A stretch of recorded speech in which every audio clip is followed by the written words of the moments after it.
Pak. Siap, silakan Ibu. Sudah? Silakan Ibu Yuli.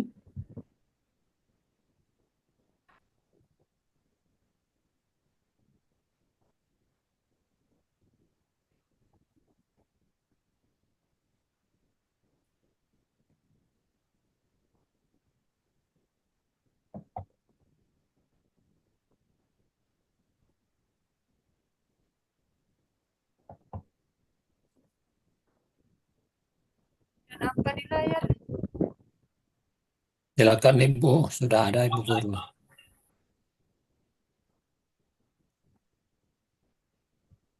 Baiklah adik-adik, sesuai dengan pesan.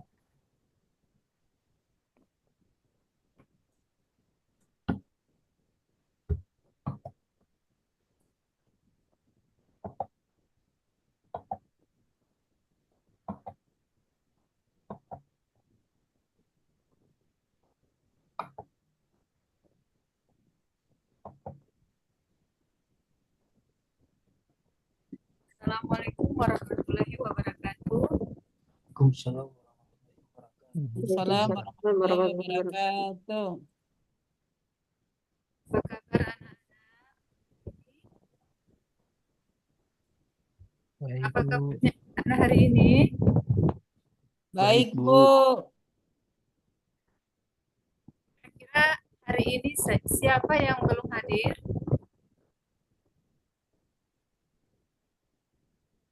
Yang tidak hadir siapa hari ini? Hadir Halo? semua, Bu. Iya, iya.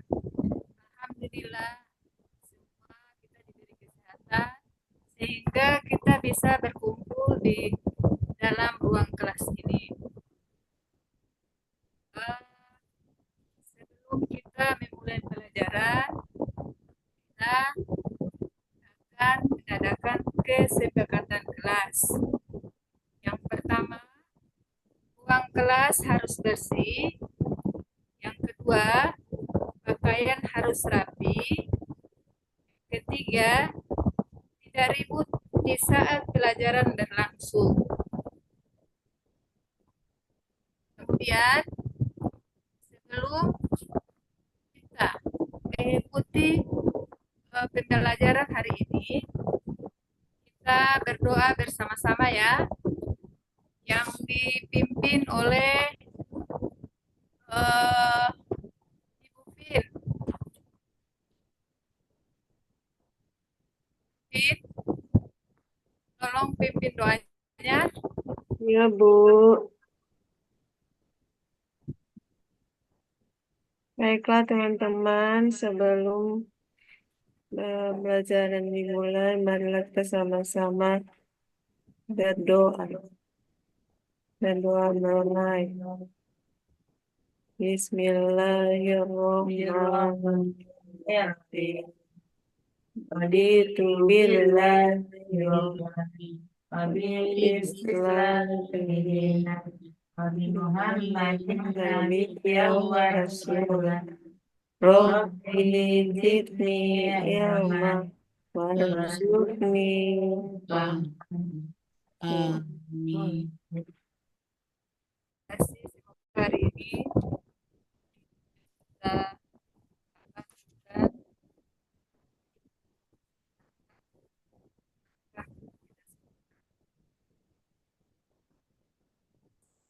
kita pelajaran itu ada pertanyaan pemantik. Yang pertama, apa saja yang perlu diperhatikan agar sholat kita sah? Kemudian, bagaimana kita mengetahui apakah kita sudah memenuhi ketentuan-ketentuan sholat dengan benar? Kira-kira siapa yang bisa jawab pertanyaan dari Ibu? Pak Ismet, Adik Ismet, Ya, Bu, ya. bisa menjawabnya? Apa Bu Apa ya? saja yang perlu diperhatikan agar sholat kita sah?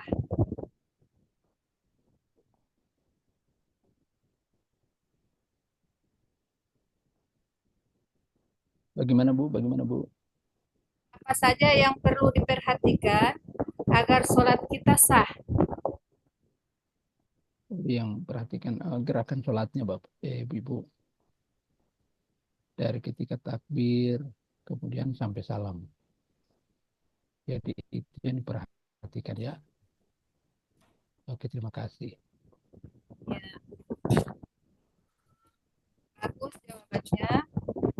Kemudian yang nomor 2, coba dijawab Ibu Anis, Adik Anis. Yang nomor 2, bagaimana kita mengetahui apakah kita sudah memenuhi ketentuan-ketentuan sholat dengan benar? Bagaimana cara kita mengetahuinya? Bagaimana cara kita mengetahui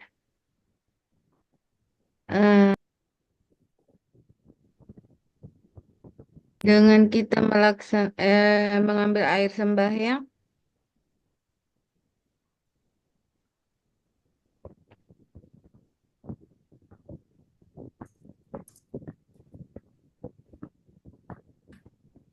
Berwudu ya. Terus Lihat siapa yang kebersihan atau tempatnya? ya?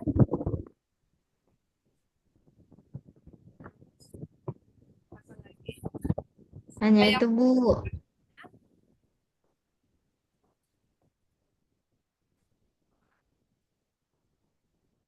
itu Adik Anis?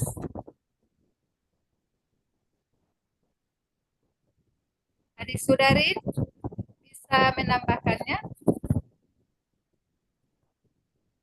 Adik Sudarin?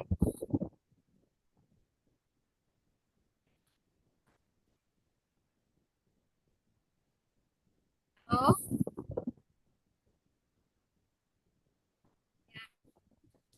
saya jawab sendiri. Halo, apa bisa dengar suara saya?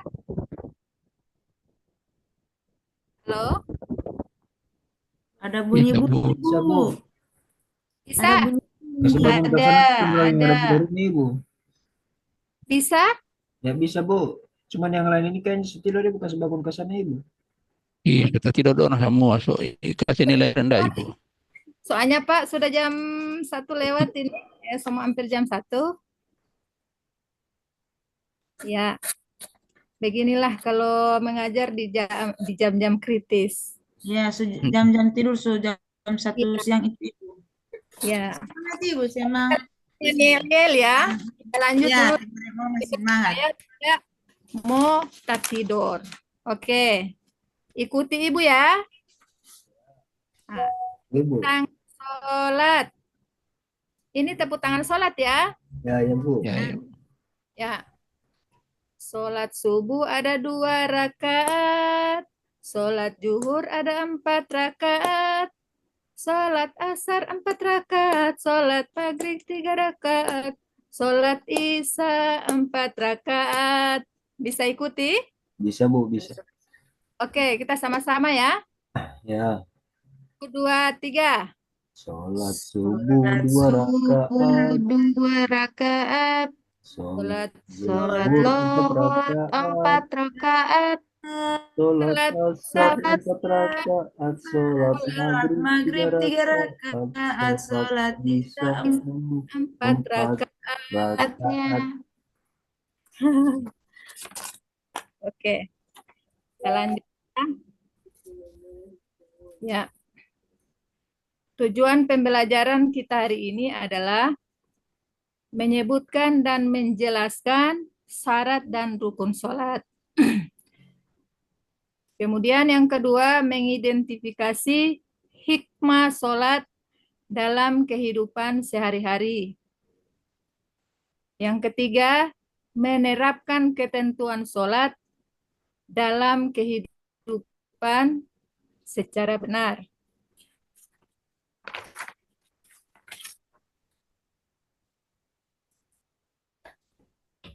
Eh,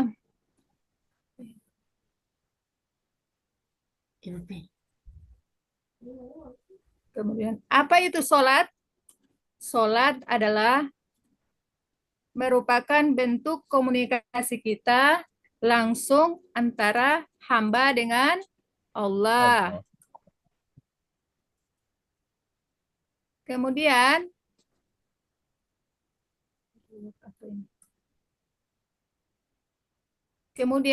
syarat-syarat sholat. Yang pertama, Islam. Kalau yang bukan Islam berarti dia tidak bisa sholat ya. Kemudian bersuci atau berwudu. 3, menutup aurat. Yang keempat, menghadap kiblat. Kelima, telah masuk waktu sholat. Kemudian berpakaian yang sopan dan bersih. Adapun rukun-rukun sholatnya. Pertama, niat. Kedua, takbiratul ihram. Yang ketiga, berdiri bagi yang mampu. Yang keempat, membaca surat Al-Fatihah. Yang kelima, ruku. Yang keenam, i'tidal. Yang ketujuh, sujud. Yang kedelapan, duduk di antara dua sujud. Yang kesembilan, tasyahud akhir. 10, membaca sholawat. 11, salam. Kemudian yang terakhir, tertib berurutan. Kemudian ada waktu-waktu sholat fardu. Sholat subuh dilakukan sebelum terbit matahari. Kemudian sholat zuhur dilakukan setelah matahari tergelincir. Yang ketiga, sholat asar dilakukan antara waktu zuhur dan terbenamnya matahari. Kemudian, sholat maghrib dilakukan pada saat matahari terbenam sepenuhnya. Sholat isya dilakukan setelah syafaq merah.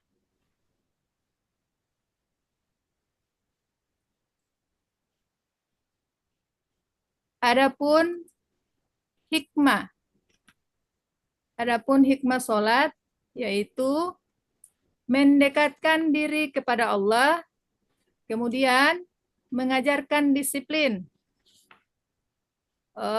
kemudian meningkatkan ketakwaan, 4,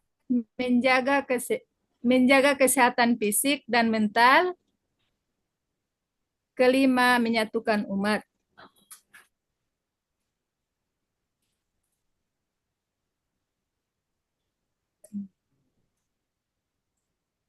Kemudian tata cara sholat yang benar. Sebelum kita sholat, kita harus berwudu dulu ya. Kemudian berdiri menghadap kiblat.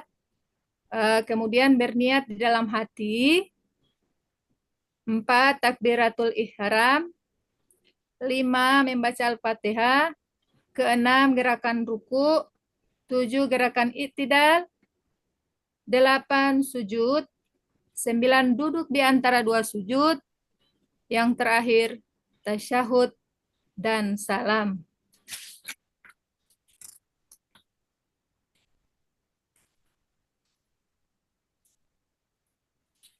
Kemudian, Ibu menemukan studi kasus. Andi seorang Muslim yang baru saja mulai belajar lebih banyak tentang sholat. Pada suatu hari, setelah pulang dari kerja, dia ingin melakukan sholat maghrib. Sebelum sholat, Andi merasa sedikit bingung dan ragu mengenai niat sholat. Dia ingat bahwa niat adalah salah satu syarat sah sholat. Namun dia tidak yakin apakah niatnya sudah benar. Andi juga merasa khawatir apakah niatnya sudah tepat, karena dia hanya mengucapkan niat dalam hati tanpa mengucapkannya secara lisan.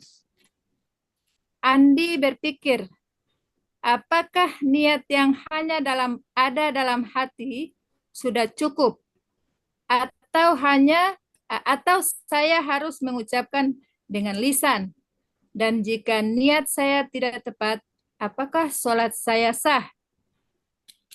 Nah, sekarang kita akan membahasnya melalui diskusi. Ibu bagi 4 kelompok ya.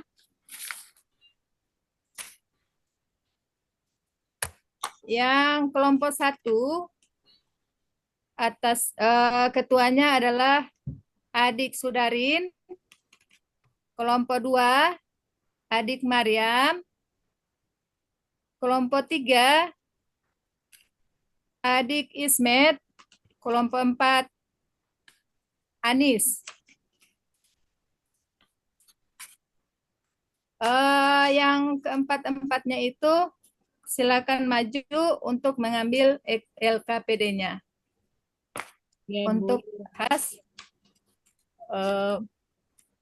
studi kasus tadi. Oke, silakan kembali ke tempat untuk berdiskusi bersama teman-teman. Ibu beri waktu 5 menit.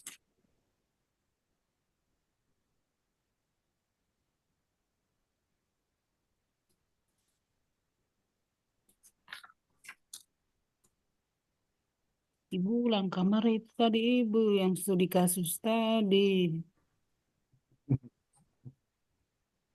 Ibu, saya sudah kasih di Wapri itu, di WA. Saya sudah kirim.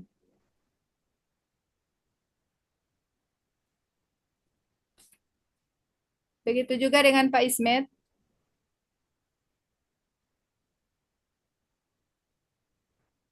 Ibu Anis.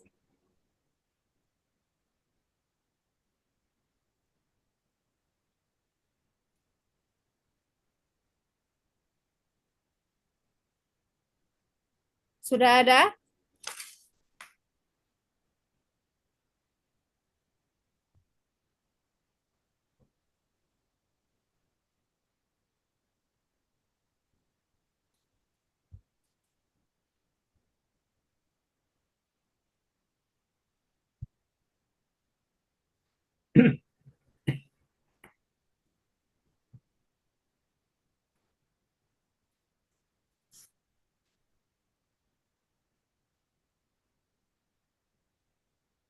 Sudah dapat jawabannya?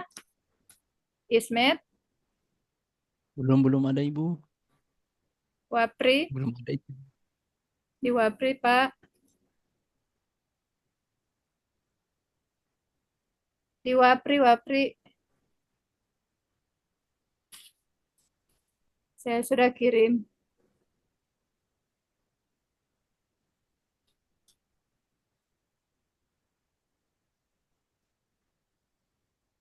Ibu Maryam, adik Maryam, sudah dapat?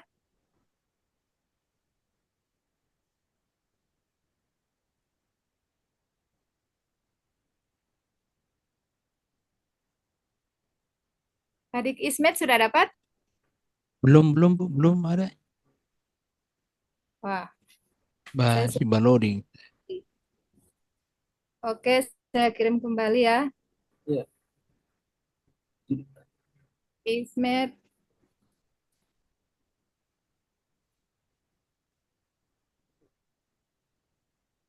Jadi pertanyaan tidak ada di papan ini, Ibu. oh tidak sempat dibuat itu Pak.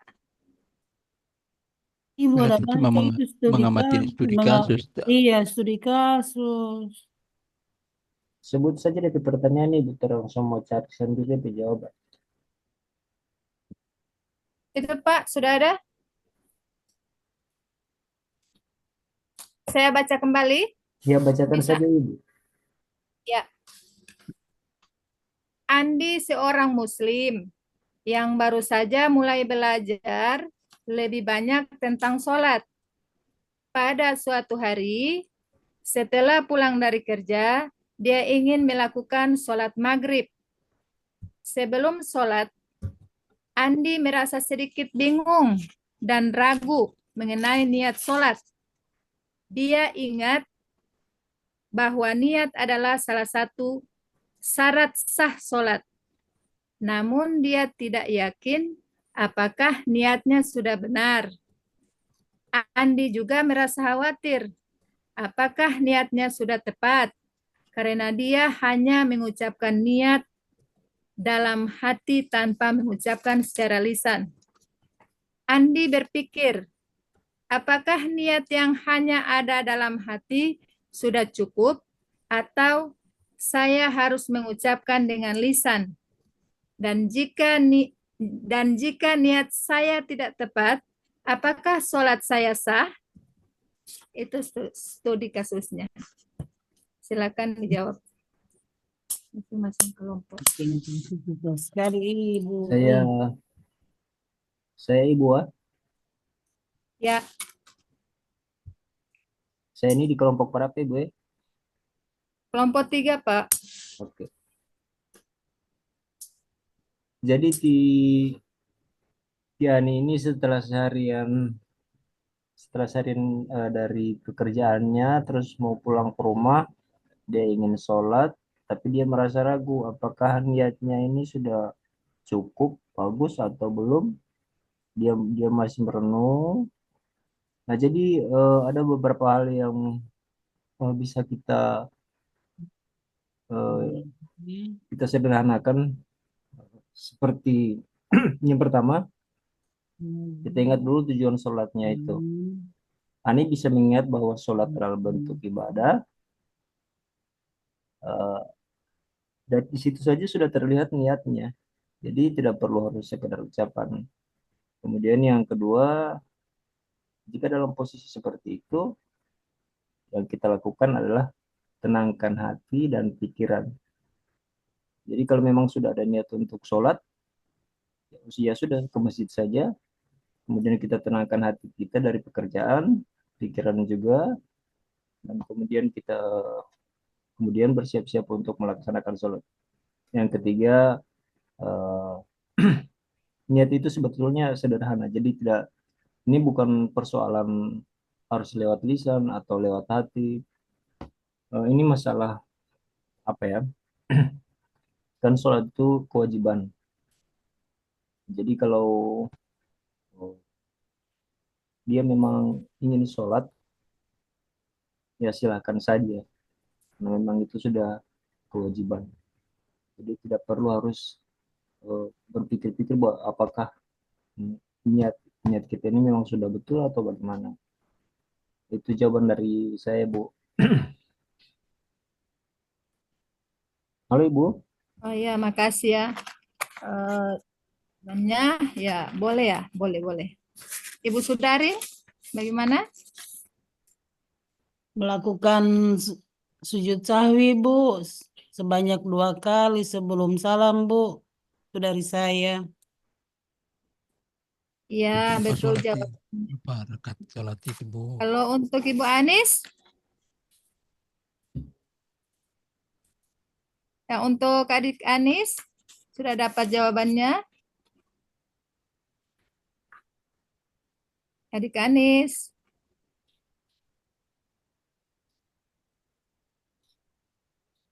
Adik Mariam?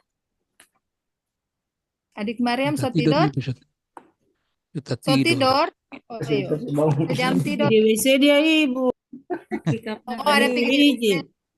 Gua tidur di iya. kelas deh. Yang so tak tidur? Mariam itu rajin Ibu. Baru. Bisa jadi Yang mana kemarin- tadi? Soal itu apa Ibu? Itu studi kasus. Ibu boleh Maksud itu dari mah kelompok ya. 2, Bu. Kalau orang lupa dalam sholat, Isme tahu itu Ibu, saya tidak sempat Iya. dengar. Iya betul itu. Net Iya. jawab. Ada, Oh iya Ibu, iya. kalau Iya, Bu. ada yang lain menambahkan, silakan. Iya, nanti sebentar Ibu Sudarin dengan Ibu Mari yang menambahkan. Yang tadi itu Ibu Sudarin cuma lupa rakaat sholat Ibu Sudarin itu. Yang ini studi kasus terkait dengan niatnya apa betul sah atau tidak. Oke, terima kasih Ibu untuk mewakili kelompok 2. Saya akan menjawab terkait studi kasus yang sudah disampaikan tadi. Sebenarnya si pelaku tadi itu niatnya itu ketika dia ragu-ragu, memang betul dia tidak akan sah sholatnya ketika niatnya masih ragu-ragu. Nah, biasanya ini terjadi kebimbangan. Nah, di mana setiap kita melakukan kebaikan atau ketika kita melakukan ibadah, tentu kita berdoa dulu. Karena memang setan ini banyak cara yang dia lakukan untuk menggoda dia punya hamba. Jadi ketika hambanya mau pergi sholat, kemudian niatnya ada keraguan atau mungkin dia bingung atau mungkin dia bimbang, jadi seharusnya dia dengan tenangkan hati dulu. Nah, ketika dia tenangkan hatinya, baru dia segerakan melaksanakan sholat. Nah, dengan sholat yang dikerjakan, maka pahala yang dia dapatkan. Nah, seperti itu Ibu. Jadi dia tenangkan hatinya dulu, karena kalau terburu-buru itu, ya memang setan sudah mulai campur ini di situ. Oke, terima kasih Bu. Itu jawaban dari kelompok 2 Bu. Ada tambahan dari Ibu Mariam juga Ibu? Siapa tadi yang jawab sujud syukur itu ya?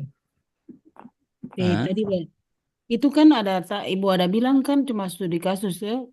Itu kan yang ragu.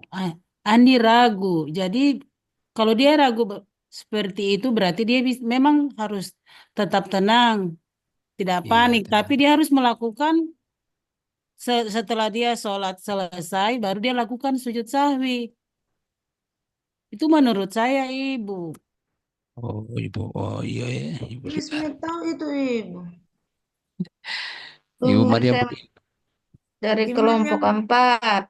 Mariam Ismet lagi Ibu, sakapala. Sholat iya, perpuluhan ini tidak, setahun. tidak betul itu Oke. Ibu, bakal putih Ibu Mas. Mari. Belum bel itu, belum bel. Belum, lagi 1 jam lagi Bu. Dan apa ini? Mau lari sama orang Ini mau kasih kurang dinilai Ibu, kasih kurang nilai orang Ibu. Nilai 50 kalau. Nilai Tidak boleh begitu. jawab hadiah. Hadiah nilai. Ya, oke Dari Ibu Ani. kelompok 4, Bu. Ya, Pertanyaannya, bagaimana cara memperbaiki sholat Andi jika ternyata niatnya tidak sesuai dengan ketentuan? Nah, hasil dari diskusi kelompok 4, 1, menghentikan sholat jika dia sudah menyadari bahwa niatnya tidak sah sebelum takbiratul ihram, atau jika merasa ragu selama sholat. Kedua, membatalkan sholat dan melakukan wudhu ulang jika perlu, jika ada keraguan tentang kesahihan niat atau wudhunya.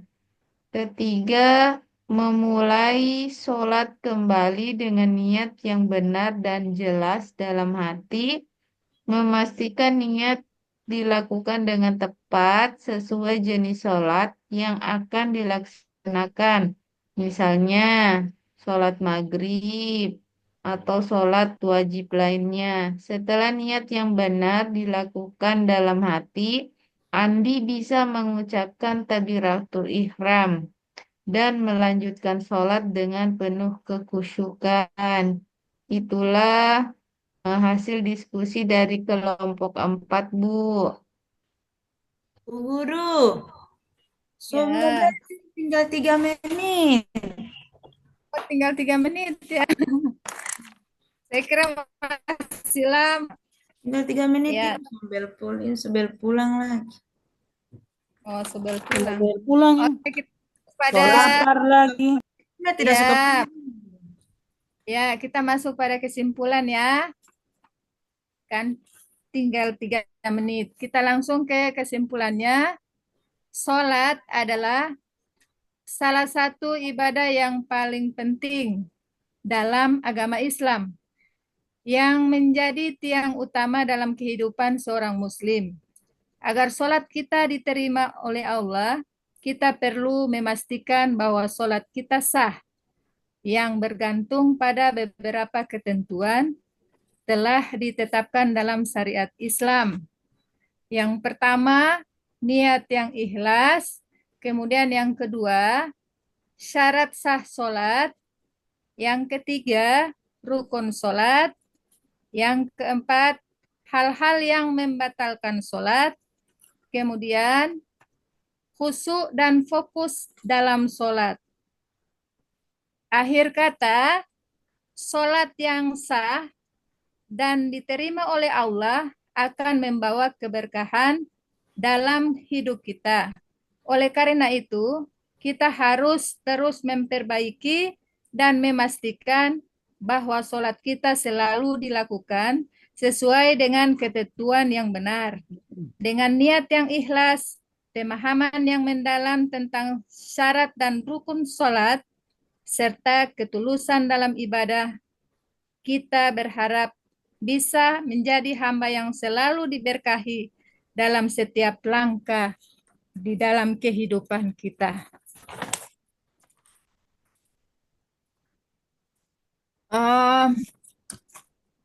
Setelah saya membaca akhir kata, ya materi untuk ketentuan sholat ini sudah berakhir. Ibu akan mengakhiri pembelajaran hari ini dengan doa yang dipimpin oleh Adik Ismet. Baik, teman-teman, mari kita berdoa. Dan doanya kita akhiri dengan surat Al-Asriyah. Bismillahirrahmanirrahim. Wal asri innal insana lafi khusr illa alladziina aamanu wa amilus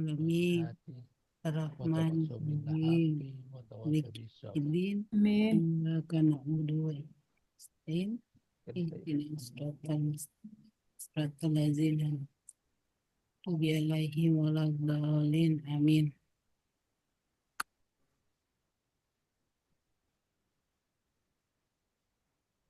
Sudah Pak Ismet?